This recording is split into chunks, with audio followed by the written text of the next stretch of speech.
Hey Zalivas, this is SuperZomGBBQ, and today I actually am talking about something I mentioned earlier, plus a little bit of, I don't know, dialogue at the end, some extra stuff from the Road to Glory stream we had. The first thing is talking about the King of the Ring from Hell. And you don't remember me mentioning this in the video before the changes video. We have the biggest King of the Ring ever, and it actually happened. I am in a 16-man King of the Ring, and I cannot tell you how I'm relieved I am that this man is the person I'm facing at the moment. Seriously, and he may quarterback me after I say that to you, but trust me, just hear me out. Let's look at the schedule that I had, okay? Let's go all the way to the beginning. Now, if you want to look at these guys, this is literally all the people. I was with Michael from AHTF, Dodger, and if you don't know AHTF, they're the second probably biggest team in WWE SuperCard with a couple others as well. So in the team section, Dodger, CM Punk, who I'm facing now, Furkan, Armageddon, Basossi, Gracie, King Hamad, actually in 5-1, that's a draw in one of those. Miracles, Bombi, JJ80, Stevie Boy, Liam C, Mikey, Son Goku, all of them in the same King of the Ring, and these are all guys with almost triple pro divas. They've got all the event cards mostly. CM Punk's the only one I don't think who has all the event cards, which is actually absolutely crazy. So we're facing off in this King of the Ring, and literally in the last game, the guy who I thought I was going to face, which is Gracie, I thought I was going to have a really big problem against him. He actually lost, and CM Punk went above him, and CM Punk doesn't have a full deck. And I finished first in the rankings. So if we go to the contenders bracket, you can see that CM Punk and me are just faced off. I just won 4-1. Obviously, we don't know if that's going to continue into the future. But, you know, fingers crossed I can actually beat this and go into the semi-finals. Michael's down here. He's struggling. So is Armageddon as well, who is, who's slamming SuperCard. And you got Stevie Boy, Mikey, and Dodger up here. Dodger's doing really well as well. But yeah, this is all looking awesome. And the plan is there's actually another King of the Ring with Double D, DT Breezy as well, and a couple others like Sojib, etc. And all those are together. And what we're going to do is the guys who finish in the top two, both King of the Rings, are going to go into another King of the Ring afterwards, and hopefully face all bots. And it's just us four against each other. And then we find out who technically the best of the best is. I don't know. But yeah, the whole idea is having this whole King of the Ring is to find out who comes out as the victor, who is the best of this group as such, if you can call it that, because it's not necessarily all down to enhancements, it's down to procs and stuff like that. The next bit is talking about something called EGX. Now, if you go far back, I actually recorded a video. It was around about the Ryback versus Kevin Owens PCC in Legendary. I was recording a video about me going to EGX, and I also posted my goodbye video for Season 1 at that point as well. So if you want a timeline, that's when I went around it. I went to EGX 2015, which is in Birmingham. I won't explain any more because I explain it all in the video anyway. But the simple point is that I've actually now been given something really, really cool. I am now officially, technically, gaming press. And I discussed this a lot, but I also discussed the recent decision to change all the stuff in my videos and, you know, how the effect that's had. And you guys will start to see more of an effect in the next couple of days with regards to the content I put up. But it's just changing the approach that we take to the channel. And it really is to benefit everyone in the long run. And I wanted to explain that because a lot of people think that I'm going to quit and stuff, and I'm not going to do the stuff as best as it was, and a lot of people stop watching the videos and stuff. And this is a way of me, you know, kind of expressing my opinion about it, but also expressing the opinion of what others think as well.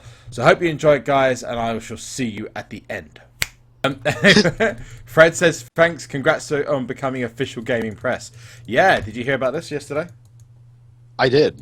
It's amazing.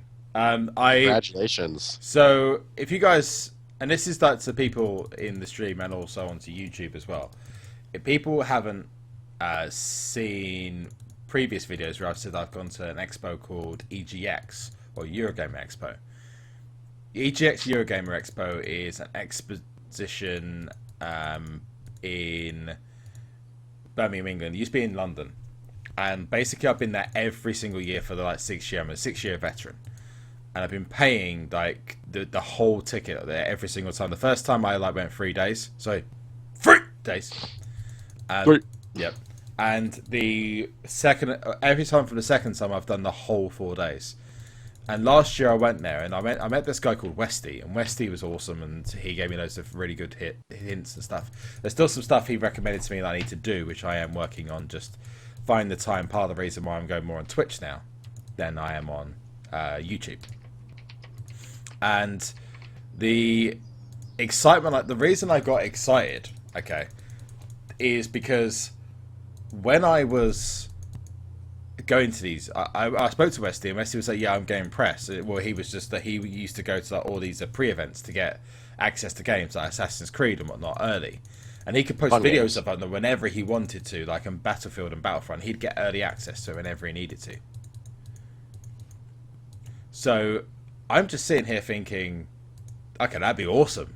You know, we're standing in line for Just Cause 3 of all games, which they just gave me a key for the other day, like for free of charge, for nothing. I was like, whoa, okay, this is getting too much. That moment when you start getting keys and just like, dude, this is awesome. Well, no, it's more of a realization that actually what you're doing is working. Yeah, big time. It's a realization that, you know, game companies actually want you to play their games so they get more advertisement from you playing their game. So for me, that was incredible when I saw that email pop up saying I've been accepted, and I've now got the whole weekend is paid for. They've done it. All I've got to do is pay for the accommodation and stuff. So for me, that's great, and that means I can do some content about it, and I'm not going to have any problems with, like, you know, I've paid the ticket already, so I've got an extra ticket. I've just got spare. I can just give to someone if I want. He'd be like, "You are Jesus to me." Maybe. I wouldn't say Jesus, because he knows me personally. He knows I'm far from Jesus. Far from it. I am far from Jesus.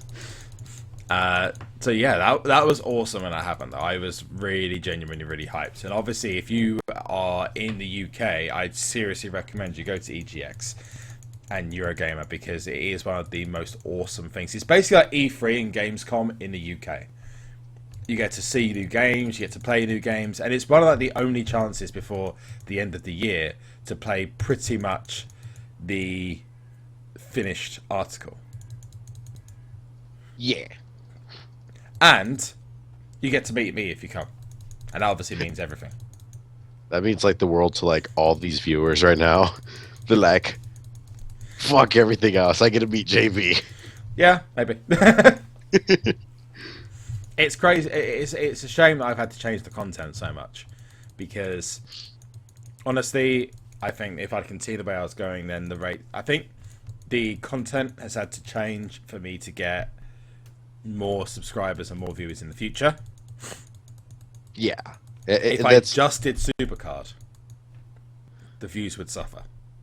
Oh, big time. If SuperCard was the only thing you were playing, you would understand. It's just like, this is your only audience. Like, the only audience you're focusing on is the SuperCard universe. And we got to remember, there's not a lot of those people out there. Some people are just like maybe subscribed to you because maybe they want to subscribe back, or they see a potential in you or something like that. But a majority, I'm pretty sure, are in the SuperCard area. But you got to remember that it's a limited audience.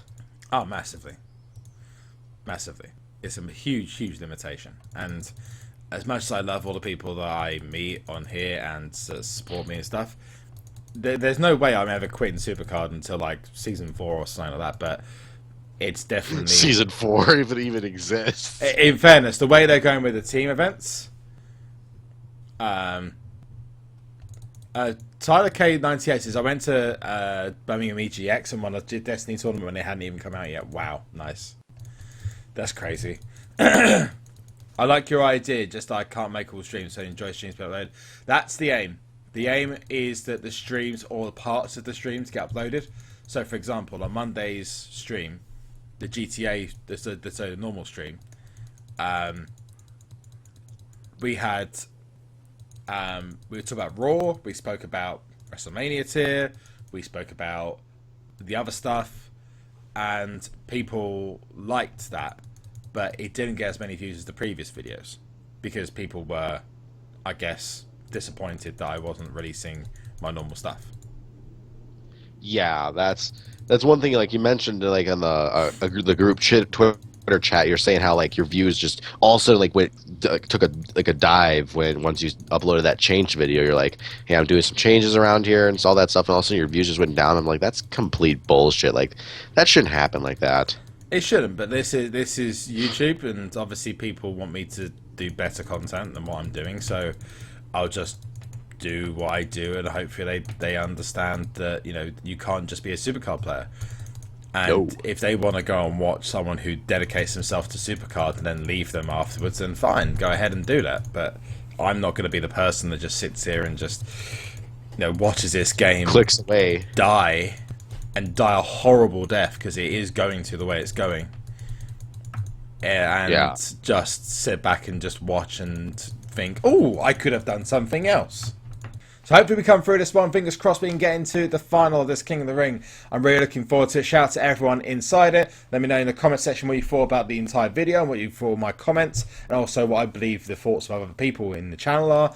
Also remember to leave a like if you want to see more King of the Rings from Hell, and subscribe if you want to see me go through more punishment, because at the moment, throughout that King of the Ring, I was going through complete, utter punishment. Every single game was 3-2. But that's it from me. I'll see you guys soon. So leave!